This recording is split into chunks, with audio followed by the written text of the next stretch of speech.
नमस्कार, बहुत स्वागत है आपका। मैं आपके साथ योगेश पांडे। नहीं, मैं चुनाव नहीं लड़ रहा हूं।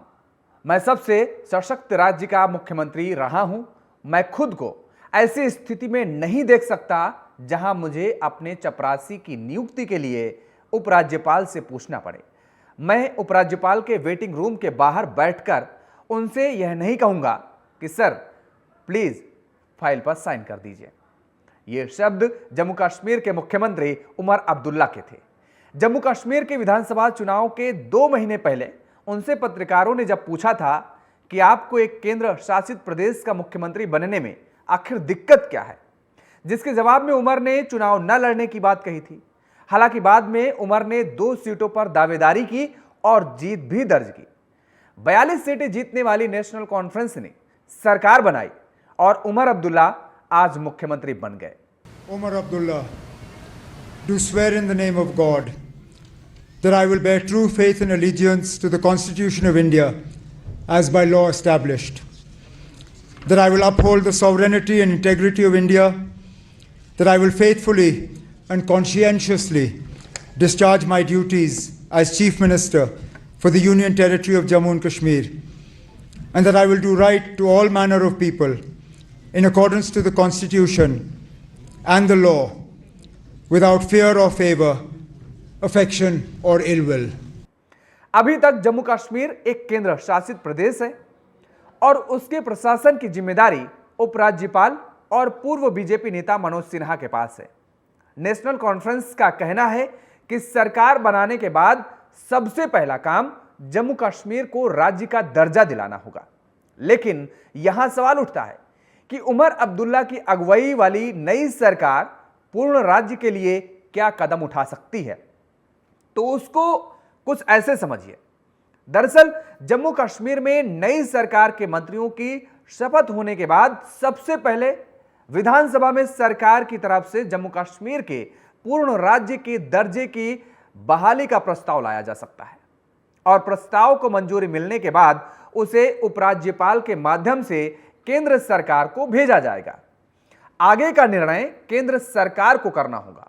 पूर्ण राज्य के दर्जे के लिए केंद्र सरकार ही जम्मू कश्मीर पुनर्गठन अधिनियम में बदलाव की प्रक्रिया कर सकती है। यह अधिकार केंद्र सरकार के पास है, क्योंकि जम्मू कश्मीर को पूर्ण राज्य का दर्जा दिलाने की कानूनी प्रक्रिया की बात करें तो जम्मू कश्मीर पुनर्गठन अधिनियम 2019 के तहत जम्मू कश्मीर राज्य को 2 केंद्र शासित प्रदेशों में पुनर्गठित किया गया था और इसलिए पूर्ण राज्य के दर्जे के लिए संसद में एक कानून पारित कर पुनर्गठन अधिनियम बदलाव करना होगा।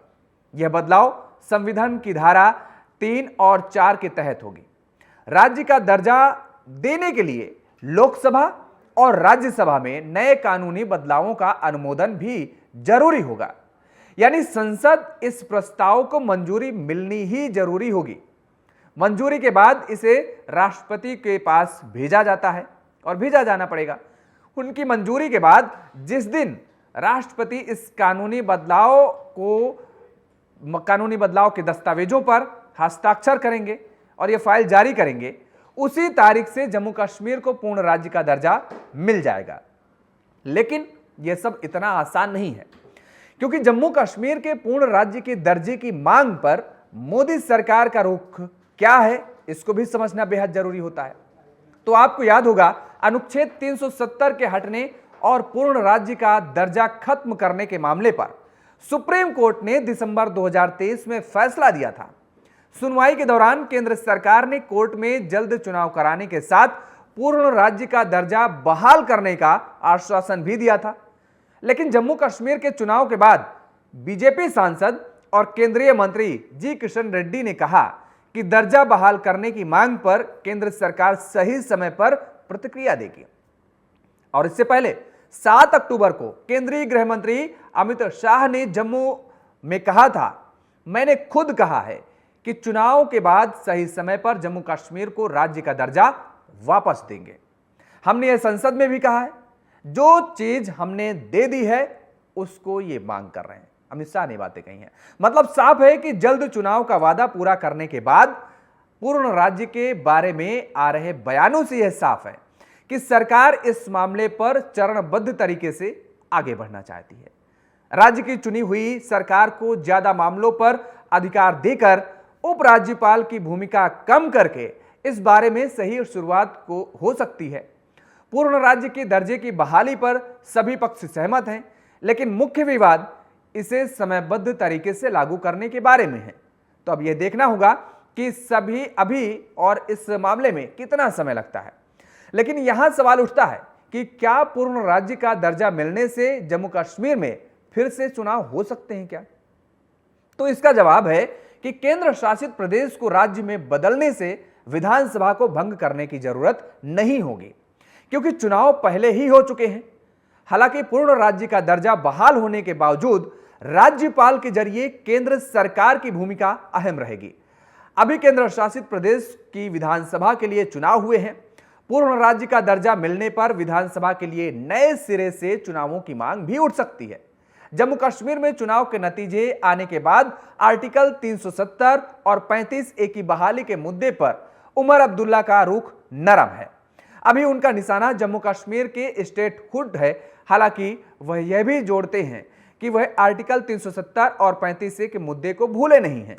उमर अब्दुल्ला केंद्र से अच्छे रिश्ते और सामंजस्य के साथ जम्मू कश्मीर की सरकार चलाना चाहेंगे। वह जानते हैं कि राज्य के दर्जे की बहाली का रास्ता केंद्र सरकार की मंजूरी से ही निकलेगा। सरकार चलाने और वित्तीय खर्च के लिए उन्हें केंद्र सरकार की जरूरत भी है। इसलिए फिलहाल आर्टिकल 370 और 35A का मुद्दा ठंडे बस्ते में ही रहेगा। इधर अमित शाह सहित केंद्र सरकार के कई मंत्री भी साफ कह चुके हैं कि जम्मू कश्मीर में आर्टिकल 370 बहाल नहीं किया जाएगा। बहरहाल अब आज उमर अब्दुल्ला नए मुख्यमंत्री बन गए हैं जम्मू कश्मीर के, और आने वाले दिनों में अब क्या फैसले लिए जाएंगे सरकार की तरफ से, ये देखने वाली बात होगी। और उस पर केंद्र सरकार का क्या रोल होगा, ये भी बेहद दिलचस्प बात होगी। आज फिलहाल मेरे साथ इतना ही। मुझे दीजिए इजाजत। नमस्कार।